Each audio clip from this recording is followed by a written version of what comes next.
Japan south కొరియాతో పోటీ పడాలి ఆ దేశాలలో ఉద్యోగ ఉపాధి అవకాశాలు సాధించాలి ఈ రోజు పెద్ద పెద్ద కంపెనీలకు మనం సీఈఓలు అంటున్నాం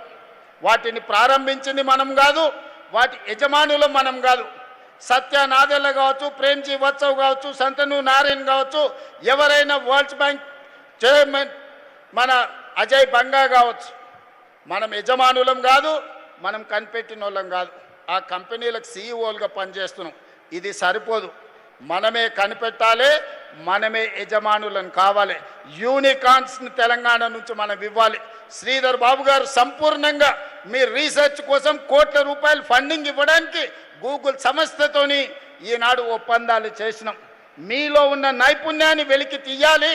మీ నైపుణ్యానికి పదును పట్టాలి మిమ్మల్ని దేశంలోనే గొప్ప యువకులుగా తీర్చిదిద్దాలి అని ఈనాడు మన ప్రభుత్వం పనిచేస్తుంది చివరగా మిత్రులారా నేను వచ్చేటప్పుడు ఇప్పుడు మా అట్లూరు లక్ష్మణ్ గారు సోషల్ వెల్ఫేర్లో చదువుకున్న పిల్లల్ని పరిచయం చేసిండు ఒకడు ఐపీఎస్ అయిండు ఒకడు ఐఏఎస్ అయిండు ఒకడు ఐఎఫ్ఎస్ అయిండు మా సోషల్ వెల్ఫేర్లో చదువుకున్న పిల్లలు గర్వంగా నేను గవర్నర్ గారికి పరిచయం చేసిన నేను కన్న కళ అది నా సోషల్ వెల్ఫేర్ స్కూల్లో చదువుకున్న పిల్లలు ఈ దేశ పునర్నిర్మాణంలో భాగస్వాములు కావాలి ఐఏఎస్లు కావాలి ఐపీఎస్లు కావాలి ఐఎఫ్ఎస్లు కావాలి డాక్టర్లు లాయర్లు ఇంజనీర్లే కాదు సైంటిస్టులు కావాలి దాంతోపాటు ఈ దేశాన్ని ఏలే నాయకులు కావాలి వాళ్ళే ఈ దేశానికి అంబేద్కర్లు కావాలని నేను కలలుగా అంటున్నా ఒకనాడు అంబేద్కర్ ఒక్కడొస్తే ప్రపంచానికే దిక్సూచిగా మారిండు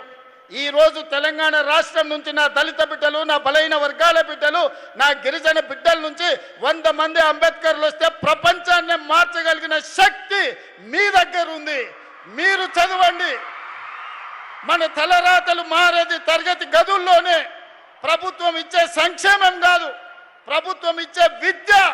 ఈ దేశానికి పునాదులు కావాలి రేపటి భవిష్యత్తు తరగతి గదుల్లో ఉంది మన తలరాతల్ని మార్చే భవిష్యత్తు తరగతి గదుల్లో ఉంది చదవండి మీరు మీకు కావాల్సిన అన్ని వసతులు ఇచ్చే బాధ్యతగా మీ రేవంత్ అన్న తీసుకుంటాడని చెప్పి మీ అందరికి మాట ఇస్తున్నా